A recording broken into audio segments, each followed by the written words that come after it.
finally झर्ना आइपुग्यो के हो झर्ना यस्तो सङ्घर्ष गर्नु पर्यो कि यता यो कुन ठाउँ गऱ्यो यो झर्ना कुन चाहिँ रे सातताले झर्ना भन्दो रहेछ यो तल्लो यो चाहिँ देउरालीबाट आउने झर्ना हो यहाँ आएको भन्दा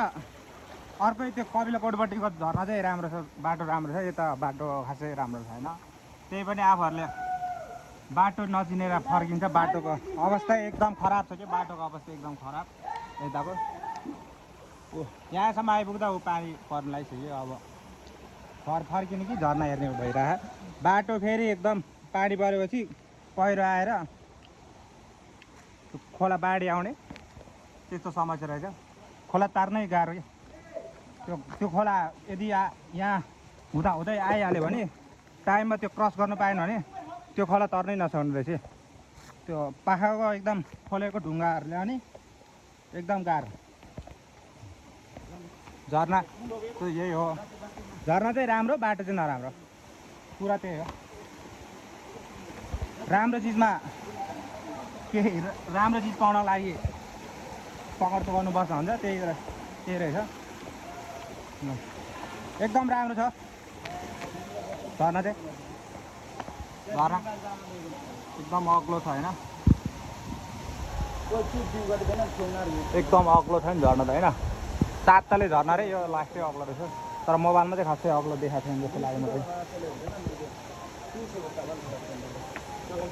अझै पुग्नै टाइम छ हाम्रो यहाँ हामी अलिक टाढोबाट हो मोबाइलमै नअड्ने रहेछ नानीहरू हुनु न पुगेर खोला खेल्न थियो चिसो चाहिँ एकदम चिसो लास्टै गर्मी छ होइन बाटो चाहिँ यहाँ आउँदा लास्टै चिसो यहाँ एउटा सन्धि हुनुहुन्छ सन्धि भाइ हुनुहुन्छ लास्ट चिसो पौडी खेल्ने ठाउँ खासै छैन यहाँ हेर्नको लागि र फोटो टिकटक बनाउन फोटो खिच्नको चाहिँ राम्रै छ पानी परेको सिजनमा चाहिँ नआउनु होला पानी पऱ्यो भने एकदम बाटो नराम्रो छ खराब यही हो सो अब हुन्छ यहाँ सुरु हाम्रो केटाहरूको यस्तो दहा चाहिँ खासै छैन